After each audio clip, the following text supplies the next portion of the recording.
Yo, yo, yo. Hey, guys, welcome back to another awesome edition of the Best Practices Show podcast. I hope you guys are enjoying this as much as I am because I get to learn from some of the best minds ever. And our goal with this podcast is just to pass along that information to you. So keep showing up so you can create a better practice and a better life. And today we bring on one of our favorites again. His name is Dr. Drew McDonald. I love how this kid thinks. He's in the middle of one of the most important conversations in all of dentistry. And today, we talk about kids getting hurt, the consequences on facial growth. It is awesome. Please listen to this. I hope you enjoy it, and we'll see you soon.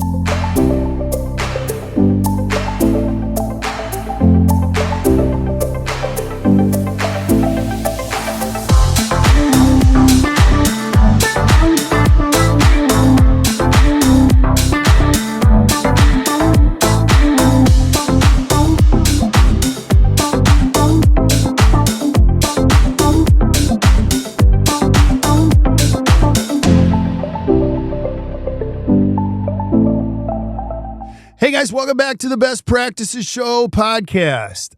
This is a dream come true for me because I get to hang out with the single coolest or collective coolest speakers, teachers, in all of dentistry. And today you're going to see a regular guest or hear from a regular guest that's just become a rock star in dentistry, Dr. Drew McDonald. We're going to be talking about kids getting hurt, consequences on facial growth, and why that's such an important dialogue today. Drew, thanks for being on, brother. I appreciate you.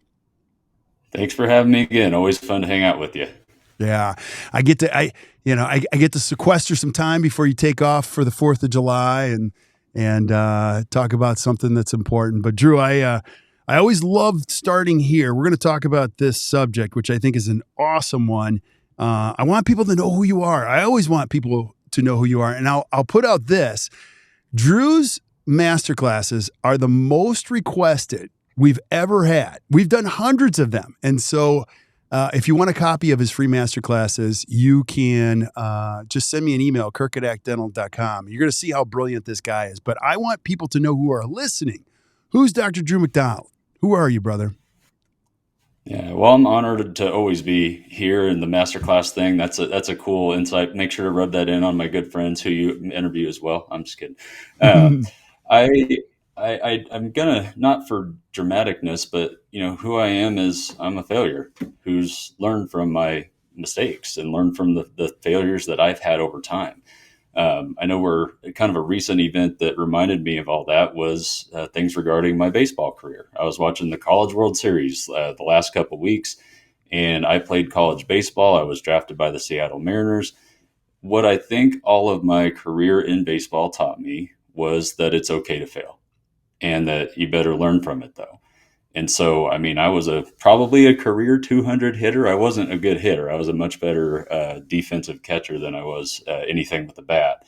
But you learn a lot from failure, and you learn how to bounce back. And a lot of what has driven me in the dental world has been trying to discover, why did I fail on certain things, especially orthodontics. I mean, one of the biggest issues that we run into as orthodontists is relapse. Why did everything we just tried to accomplish, why are we watching it unravel? And the topic we're going to talk about today is one of the most important issues that I see, which is that a lot of things under the surface, especially joints, airway issues, issues with kids' necks or adults' necks, can really be the undoing of their bite, of their occlusion, of their growth. And they start early in life.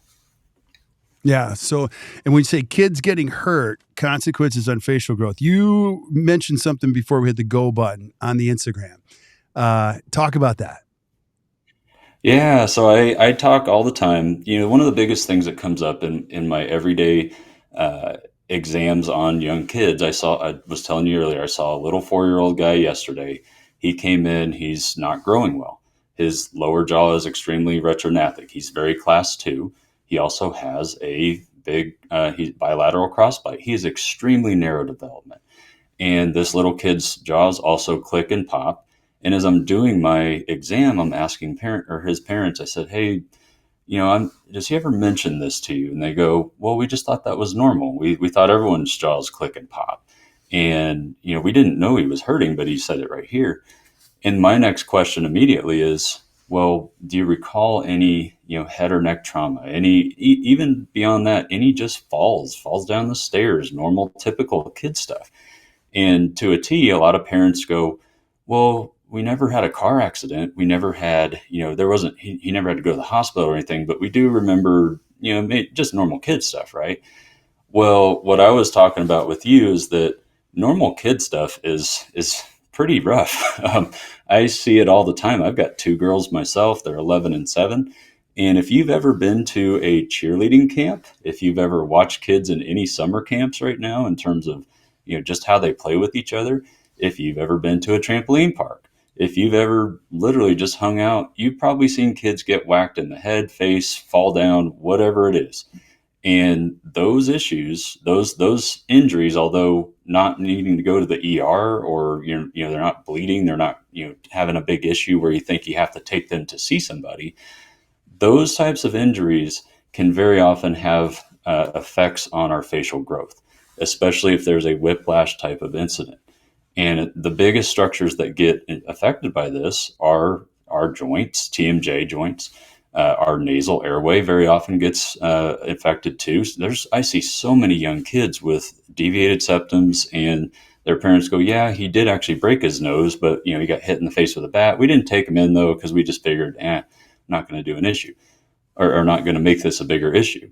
But ultimately, that affects how a child breathes, which can affect growth. You hear this all the time from my friends Becca Bacco and other people. We talk about how we breathe in growth all the time.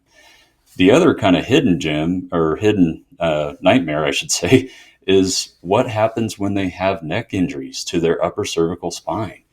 These, I'm going to go into a little bit more depth later, but super common. And it's very, injuries that we think are benign. Kids running into each other, kids bumping heads, running in, or, hitting their chin on the swimming pool. And back to what I was mentioning, there's a really great Instagram account that I would urge everyone that's listening to follow. That it's called Kids Getting Hurt, and I would say that every dentist actually needs to follow this, because these types of injuries you see on this, they all affect us, and especially orthodontists and anyone trying to deal with facial growth and help kids grow properly. These types of injuries, they look like everyday stuff. They create havoc on our facial growth, which creates orthodontic issues. And we need to know, how did we get here to know how to treat it? Right. And so part of our pop culture, even growing up as a kid, I remember Sunday watching America's funny home videos, and I'm not a big TikTok guy, but I will tell you, it's funny to watch a baby do something funny and then fall. I don't ever want anybody to get hurt, but we've become a culture of enjoying that comedic value of that kind of stuff, haven't we?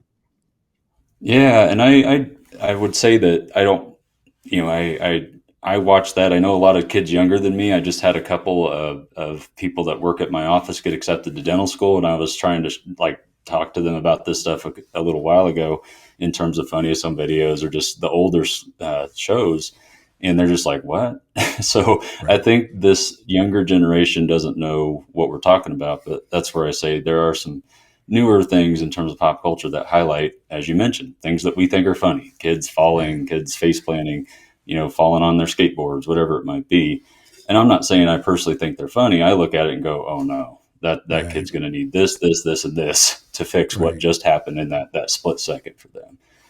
Yeah. And probably, I mean, in the first place, you're going to guide us on this, but one of the things to be aware of this is that when we're talking about trauma on any level, is we just have to be better on the front end as far as asking the right questions diagnostically. Is that what you're thinking? Yeah, absolutely. So on my intake for any new patient, there is a whole section that is, have you had any head or neck trauma? Have you had any injuries that affect that area? And most often people skip over that and think, okay, they didn't have, again, a major injury or a canon injury that they can go back on and go, oh yeah, we had this car accident. He had to go see this guy. And ultimately, that leads to some gray area or more questions that I need to ask, which is that as I do my exam, if I start to see signs of joint injuries or airway problems, or neck issues, or just kids holding their head asymmetrically and all of that, essentially I need to ask more questions as to, were there any incidents that came along here? And so I really think that us as dentists need to be really good diagnosticians and ask really good questions about trauma, because it's there for most kids. It's, whether the parents realize it or not. And the hard thing is, I mentioned earlier, I've got two girls. The aspect of that question sometimes comes across as, parents get a little bit defensive. And I'm not ever trying to, parent shame anybody. But back to the bottom line for me is that if a young child has a joint injury early in life, or falls on their chin, has to have stitches, or hits their head on the bathtub, that can compress their TMJ. And a lot of times I see young kids as young as 6 years old, 7 years old, when we do their MRI of their joints, because they're clicking and popping, they've got complete displaced discs. They've got really bad architecture within their joint because of those injuries.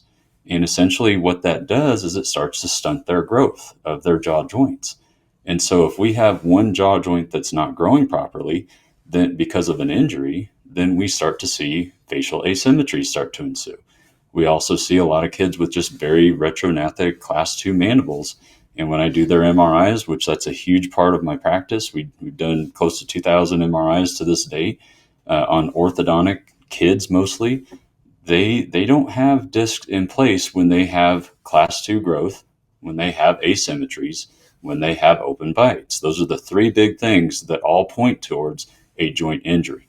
So when you're doing your exam, and even before I see that patient, I've got a good idea just from looking at facial photos, there's probably something up with this patient's joints. And I know we're going to talk a little bit about the airway side too, but you can see signs of airway, you can see signs of neck injuries before you ever say hello to that patient in person. Yeah. Those are things that show up very easily just with even photos, or just watching the kid walk by on the way to your exam room. Yeah, absolutely. And so you've broken this up into 3 points: the joints, airway, neck issue. I'd love for you to take us through, we talked about joints. What should we be aware of? Like how should we be thinking about this as far as the future goes? Yeah. So if back to, again, the growth center of the mandible, or the lower jaw, is one of the principal growth centers is our condyles, which is our jaw joints. And again, if that growth center is injured, we see repercussions on growth of the face. And it's not just the lower jaw. What I see over and over again is that if a patient has a displaced disc on one side versus the other, it doesn't just disrupt their mandibular growth, but their maxillary growth on the same side of that joint injury gets affected too. If the mandible is not growing properly, and it's not interacting with the maxilla in the way it normally would on one side versus the other, I see this all the time where the maxilla is also asymmetric towards that side. And we get also underdevelopment of the maxilla in kind of a unilateral way. So what does that look like in terms of the patient? That looks like a canted smile. That looks like their jaw, their smile is going up towards that shorter side. I see it all the time. The other thing is, I do myself, Dr. Kurt Ringhofer, Dr. Jim McKee, and Seth Atkins. We have our Chicago Study Club. For our members, we've started doing some triangular measurements of the mandibular growth, looking at the basically the growth of asymmetries of the mandible. We're also doing it with the maxilla now. And what we see over and over again, is if the mandible is stunted on one side, the maxilla is stunted on one side too. Right. And so as we're looking as diagnosticians, I know we typically think of maxillas are airway. Joints influence maxillary growth too. And there's some very nice papers that have highlighted that too. There's some meta-analysis that I'm blanking on the name, or I think it was Daniel Manfredini, that showed that maxillas and mandibles are very much affected by joint injuries. So, that's you can see this though. The patient walks in your room and they've got asymmetric, their face on one side just looks smaller. We usually call it hemifacial microsomia. It's a dead ringer for a joint injury. I will tell you that for sure. Yeah, and absolutely. And just thinking about sports for kids and the injury factor, as a father of 4, I mean, I know another kid in our community, he's had 7 concussions, 7. And you mentioned dance. I don't have any kids in dance, but I hear the dance injury, percentage is very high. I also learned that soccer is very high in a lot of head injuries too, as you can imagine. So it's amazing how, I don't know if we're aware of it. I don't know if it's a concussion protocol, but we see injuries more now, I think, than we've ever seen with children. Don't you think?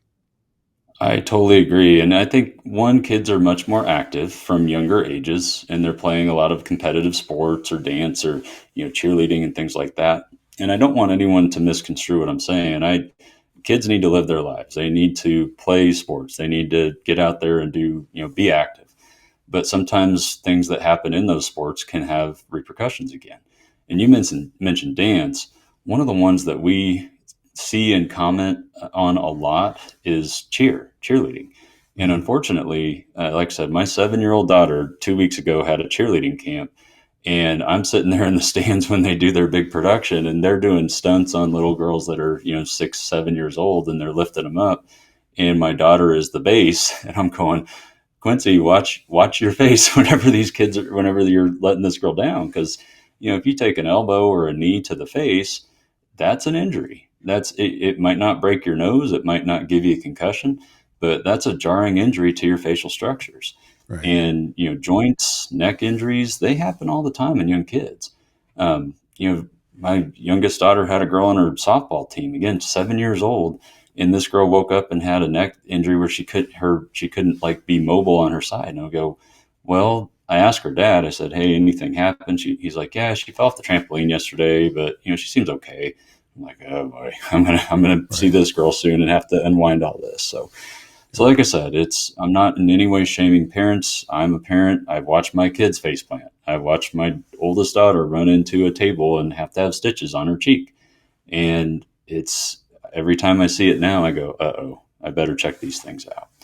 So back to the cheerleading thing. This is a very important comment for any orthodontist listening, because in orthodontics, there's this common term that comes up where we call something where especially a teenage female, that after their orthodontics, we're watching them have a joint or issue. And we just commonly allude to it as cheerleading syndrome. Oh, that's cheerleader syndrome. Pretty classic. That's kind of the verbiage that people use. Well, what is it really? That's not just it happened because they were, a cheerleader or a female or their teenage female. It just happens, idiopathically. No.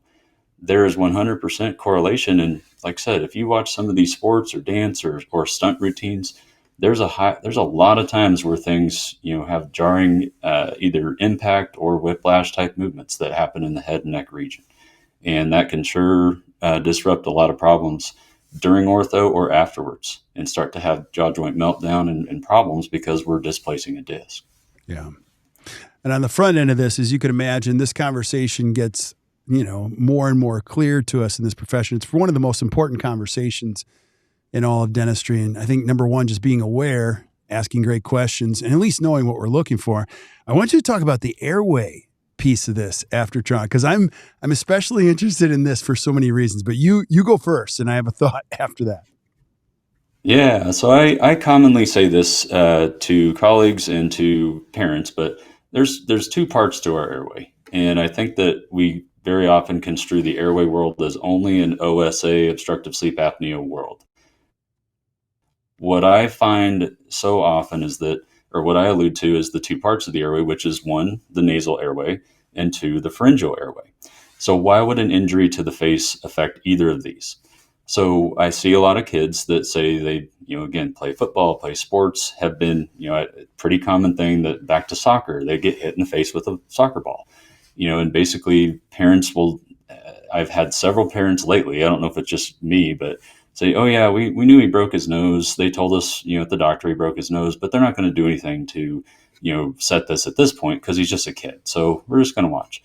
Well, then my next question is, well, can he breathe through his nose now? And a lot of times what ends up happening, or what parents say is, well, he does sound pretty nasally a lot after the accident. And, he does kind of breathe with his mouth open more. Yeah, I kind of see that. Well, that is the kid orthodontically that has the narrow maxilla, because when you breathe through your mouth, your tongue it can't live in the roof of your mouth. It can't drive that maxillary growth the way it needs to. And we end up with narrow maxillas. We end up with a lot of crowding of our teeth, and we end up with what looks like just an orthodontic issue. But if we don't look under the surface and ask questions, then we start to say, or then we miss the point, I should say. And so back to how do we actually look at these injuries? We need 3D imaging. We need CBCT at minimum to see noses. We need CBCT at minimum to see joints. We need it to see necks. And so ultimately, that's a big consequence of facial injuries, is that if the nose gets involved in some sort of injury, that's going to affect their breathing. And if they're not breathing through their nose, that's going to affect their growth, especially in the maxillary region. To the other side of our airway, which is the pharyngeal side, this doesn't get talked about a lot, which is that when we have, back to the joints, if we have a joint injury and we're stunting our mandibular growth because of that, then if the mandible doesn't grow forward, then it really hangs back and our pharyngeal airway starts to get really impacted. I can't tell you how, there's lots of research, lots of papers that have looked at class 2 or retrognathic patients, especially adults, that have, very significant airway, OSA types of issues because their pharyngeal airway is very collapsible because their mandible is not forward, it's back. And so what if we could have caught this early rather than letting them get to 20, 30, 40 years old and having this really significant pharyngeal airway issue? If we could have caught the joint injury early enough and been able to support that joint and the growth and understood how to do that based off of the MRI imaging that we take, then we could have given this kid a shot at having a normal projected mandible and growing normally, which allows their pharyngeal airway to develop properly. So back to the two parts of the airway, injuries to our nose, injuries to our joints, they affect those two parts of the airway especially. And if we catch that early in life, we give this kid the best chance of growing properly, breathing properly, sleeping properly, having better, attention in school, just all the consequences of not breathing well. And how they often begin is, if we have a facial injury or a head or neck injury. Right. So if we know what to look for early, we're going to give a better shot here. Yeah. And sometimes just being aware of this. And again, this is really weird that we're having this conversation today. So, Drew, I just got back from a 3-day trip up north with 10, 15-year-old boys, 4 dads. We had 2 cabins. So the adults slept in one cabin, as you can imagine, and 15 boys all in the other. And walking in there, it was frightening to hear how many of them snoring really loudly. I didn't count, but I'm going to guess 5 to 6 of them, most of them football players. And I'm not going to diagnose or bring that up right now, but you could imagine, I do a lot of this podcasting stuff and listening to you. That's not good. That's not a good trajectory. They shouldn't be snoring, correct? Absolutely. And on that note, you mentioned, active kids, these are football playing kids. We think of them as being in pretty good shape. We're not really worried about them from a health consequence right now. But I can tell you, I see so many just kids that are wrecked because they're not sleeping well. And how many of our professional athletes do we see or read about now that are sleeping in, hyperbaric chambers or, basically kind of maximizing their oxygen while they're sleeping because they know it affects their performance? Well, high school kids that aren't sleeping well, they're probably not getting the best rest. They're probably not feeling that great whenever they go into school that day. And then back to their football field performance, stuff like that. What could they have been? Right. And so, back to it, we think often of the airway people as adults that are sleep apnea, overweight, out of shape, whatever you want to call it. It's quite the opposite. There are so many kids that don't present that way at all, or adults that don't present as overweight and issues that have the worst sleep. And when we look at their nose, their pharyngeal airway, their jaw structure, if they're retrognathic jaw structure, they're set up for this pretty early in life to have these problems. And again, if we could have caught that earlier, we could have made a difference in the trajectory of that kid's life from a health standpoint, from a growth standpoint, all of it. Yeah, absolutely. Talk about the third bucket, and you mentioned it earlier, is the head and neck issues, the skeletal challenges that become part of this conversation. Yeah, absolutely. So, at the same time as any of these other types of injuries, back to getting hit in the nose or getting, having a jaw joint injury, what's connected to that? Our neck. And the upper cervical spine, especially C1, C2 issues, super common in kids. It's frightening. And again, they're not in pain. So we don't sit there and go, oh, this might, we take them to the chiropractor because his neck's hurting. Often young kids don't present with pain. But what I see on my CBCT images, and I always go through the slices of the upper cervicals because, I see all the time C1 rotated posteriorly towards one side, C2 very often, kind of also rotated. And if those two in particular are rotated posteriorly on one side, the nerves in that area, namely our ansa cervicalis, which those nerves exit between C1 and C4. So sorry for any dentist, this does bring back up head and neck anatomy class. Sorry, I know you can't get away from that ever. But those nerves control the sympathetic nervous system tone to our head, our neck, and our shoulder on each side of our body. And so if we are rotated on our upper cervicals back because of an injury, and that is compressing those nerves, what we see over and over again is that those nerves overfire. If our sympathetic nervous system's overfiring, that means blood vessels are constricted. And if our blood vessels are constricted, that means less oxygen to growing tissues. And so if we think about, these patients again that have facial asymmetries, I often see neck issues that are rotated back towards that side, especially C1, C2 issues. And again, it comes from an injury. C1 is unique because it has a very, very tight junction to the base of our skull. And it's really not one that's meant to rotate freely, and it doesn't rotate freely. It has to kind of be forced if it's going to have any type of rotation. Some people, I will say with the caveat, have looser ligaments, like people with Ehlers-Danlos, people with joint laxity issues, which makes those vertebrae more loose or able to rotate. But in general, if we have an upper cervical issue on a young growing kid, and they're not getting the oxygen, the nutrients to that side of their face, their head, their neck, they often grow asymmetrically even further towards that side. The other thing is that if our sympathetic nervous system is overfiring on one side more than the other, we see muscle tightness. This is the kid that, if you're a myofunctional therapist listening, which I work with myofunctional therapists all the time, but if when you take your pictures, this is the kid that has one shoulder higher than the other side. They kind of lean their head towards that side. Sometimes they have just tighter facial musculature on that side of their body. And again, the dynamics of growth, if we see those things happening in a young growing kid and their muscles are tighter, they're not getting oxygen, we see that side especially not grow properly. And we get more and more facial asymmetries, more torsions, more, cranial strain is another word that gets thrown out there. I see it. And again, we can dive back to a lot of neck injuries in these young kids. It's sad to think about. And so again, if we know where to look, we can get these kids help. I work all the time with what's called an Atlas orthogonal chiropractor. We're fortunate to have one here in Albuquerque, but she tells me all the time, she's like, thank you for sending the young kids, because she knows what these young kids become when they get older. And if you have increased sympathetics on one or both sides, as you're getting older, that starts to also present itself in other weird ways. People that have ringing in their ear or tinnitus, people that have hearing or sensory loss on one side or have headaches, very often have upper cervical issues driving that. And so again, I can't tell you how common this is, and it's frightening. And I never thought about this before I met Mark Piper, a few years ago, and he said, hey, sympathetics are it. Everything is driving sympathetics in the wrong way. If we're not breathing well, sympathetics are bad. If we have a joint injury and we have neck injury things that are driving sympathetics, this is a problem.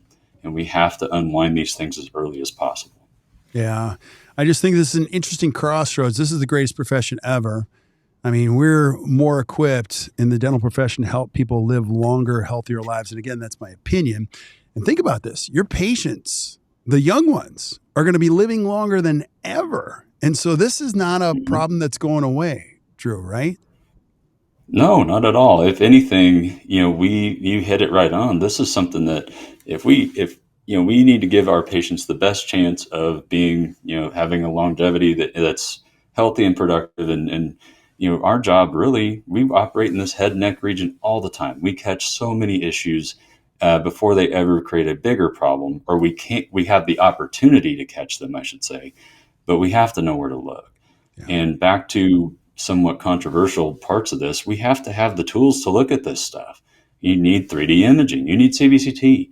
You need an MRI to be able to see the joints and the injury of that disc and the displacement. You can't go in blind. And sadly, especially in these areas, looking at under the surface things with the nasal airway, pharyngeal airway, neck, also our joints, we've traditionally gone in blind because we've said we don't want to take x-rays whenever there's not a big problem. But I'm going, every single orthodontic patient that walks in my office has these things under the surface. And it is making them an orthodontic patient where they have bad bites, where they have crowded teeth. We need to get to the source of this problem before we make our plan. And so the hesitancy in orthodontics, especially right now, taking imaging on kids to adults or whatever, it's going to go away. The wave's here. There's so much evidence showing that those problems are so present, and we need our imaging technologies are so advanced now with less radiation than they ever used to be. We cannot live in a 2D world. And sorry, I'll get off my soapbox, but that comes up all the time where it's like, why do we need to take this 3D x-ray? Because I don't see any problems. Well, the problems are underneath the surface. And if you don't know what that problem is, whether it be an airway issue, joint issue, or a neck issue, and if you don't understand how that's affecting the growth of that patient or why it's creating this bad bite, then yeah, you can hide in 2D world all the time. But if you understand these things and see them like I do, like you see in the research that is, coming out over and over and over again now at this point, we can't hide our head in the sand anymore with the 3D imaging or even with MRIs. We have to be there as orthodontists. Yeah. Amen, brother. So well said. So I've got a couple more things I want you to talk about your study club and some other things, but before we do that, any last thoughts you have on kids getting hurt and the consequences it has on facial growth? Yeah, just to kind of summarize the message from today, really ask good questions. If you see certain facial patterns like narrow maxillas, crowding, a lot of crowding of teeth, be starting to say, okay, is there a nasal breathing issue here? And start asking questions about, trauma. I know we also know that sometimes when maxillas aren't growing well because of, things that can also lead to a deviated septum, either way, if it's trauma induced or the other, or growth induced in terms of nasal issues there, we still need to ask these questions, and they come up all the time. The other is, if you see class 2 asymmetric growth open bites, I think we absolutely have to rule out that this is not a joint injury. And the only way to see is we have to image. We have to look at those joints with some imaging. We have to ask questions too. If parents mention any sort of, my kid, I guess he had a concussion, he did run into Johnny, they smacked heads, or if you just look at the kid walking in and he's got a scar on his forehead or on his chin, dead ringer. We need to know that there's probably a head or neck injury that happened. And we also need to know what could this be doing to this child's growth. And then we have to know what imaging and what diagnostics we need to be able to see. And also, just kind of back to the commonality of this, work by Dr. Mark Piper, Kurt Schellhaus. It's decades old at this point, but it shows that it is extremely common for kids to have joint injuries and head and neck injuries. And again, this is something that puts these patients in our orthodontic chairs. We have to know how to ask questions. We have to know what to do after we get the answers to those questions too. So I can't harp on it enough. This affects us all, and it's prevalent everywhere. And again, just if you don't believe me, go on that Instagram handle, The Kids Getting Hurt. Go watch, if you ever hang out with your nieces and nephews or your own kids, just watch what happens. It's everywhere. Kids play, and it's violent sometimes. But ultimately, we have to know and respect that those things can affect the growth of our patients over time. Yeah. Drew, amazing, buddy. So well said. And I'll say it again and again and again. You're changing the world, not only in dentistry, but making a lot of people's lives better. I'm going to say this to you. If you're listening and you have a study club, you haven't had Drew speak, you have to have Drew speak. Whether you're a GP or an orthodontist, you might be listening to this going, you don't understand. Like, nobody in my community would really get this. What a great place to start with a great educator like Drew. Heck, watch his master classes. Or I've had several orthodontists say, I need that master class so I can start the conversation with my GPs. I've had GPs say, I need that master class so I can at least start the conversation. So we're happy to send that to you. And again, my email is kirk@actdental.com, and I'll send it to you. And then, Drew, I want you to talk about your study club. I think it's amazing what you guys are doing with Jim McKee. Just talk about the philosophy, why you're doing it. Can you mention a few words about that? Yeah, absolutely. So Jim McKee, myself, Dr. Kurt Ringhofer, and Dr. Seth Atkins, who's down in Waxahachie, Texas. I butcher always how to say that word. Never mind. But anyway, we've got our study club. It's called the Chicago Study Club. What we talk about is everything I just mentioned, especially jaw joints, the airway side. I would say it is the most progressive growth and development, quite honestly, study club that I've ever been part of, because we have so many different dynamic viewpoints. Jim has traditionally been known and spoke all the time about the effect of jaw joints, especially on how to treat them in adults. We talk all the time about kids now. Kurt is looking at the airway side. He does a lot of mentoring at Spear with Jeff Rouse in terms of the airway workshops and all that. Seth Atkins brings the technology side of things. He and I both have a couple really great technologies of, newer technologies that are working on. One is called ModJaw, which is a 4D motion capturing. But basically what Seth has brought is, how do we execute these plans based off of our current technology? ExoCAD, how do we 3D print to execute the dental plan to what we saw diagnostically? And then there's just me, the lowly orthodontist, who's talking about all this fun stuff that I do. So, the nidus of all this, again, is that not a lot of people are talking about this in a synergistic way. We have a lot of education camps that talk about joints. We have a lot that talk about airway separately and kind of maybe intermingle a little bit of those. I do feel like one of our biggest missions on the Chicago Study Club is how do these things interact? And how do we need to look at patients to diagnose them with imaging? The MRI side, that's a huge point of teaching how to do the imaging, how to read the imaging. That's really what we talk about there. And I can't say enough about, kind of all of our mentor, Dr. Mark Piper, who was somebody who taught us, his whole life and career was something that really brought to light everything that we're talking about here. And so much of what I practice as an orthodontist came from an oral surgeon, and Dr. Mark Piper, and what he has brought to light in the world of dentistry. And so I can't thank him enough. We can never not acknowledge him whenever we talk about what we've learned. So I'm excited with where we're going. This fall, we actually have an orthodontic specific meeting. So we're inviting everyone who's in the study club to invite their orthodontist. And it's me and our radiologists that we're talking through all of this stuff. And especially the joint injuries, the MRIs, everything here, and how does it affect orthodontics specifically. So very excited for things to come on this front. Yeah, this is so awesome. It is so fun to watch what you're up to. Just keep doing it, man. And I am so proud of you and watching the influences you have. We're going to list all the links, everything. If you guys aren't taking notes, don't worry. We're taking notes for you. If you flip up to the show notes, whether it's on Stitcher, iTunes, Spotify, Amazon, whatever, you're going to see links to everything Drew has mentioned. So if you're interested in any of the things he mentioned, like the study club, you have to be, you just can't join. You have to be let in, right? Like not everyone can join. We have a secret knock and everything too. Yeah. No, I'm just kidding. Well, the point is this, you're keeping the level high where people are contributing to it. So it's not just a study club that you can join. And so you'll see a link to that if you're interested. And you want to reach out to Drew and learn more. But thank you, brother. I appreciate you being on before vacation here. Absolutely. Happy 4th of July to you guys. And then it's always great to be with you and look forward to the next time here. Absolutely. We will do it again and again and again. So stick around while we say goodbye to everybody else. But thank you guys for listening to the Best Practices Show. Hey, I hope you're enjoying this because I'm loving this. And I get requests on this stuff all the time. Keep showing up because we're going to keep bringing it. And we'll keep lining up great stuff on the road ahead. So until we see you guys next time, or you hear from us next time, keep watching or keep listening to the Best Practices Show. You guys enjoy your day.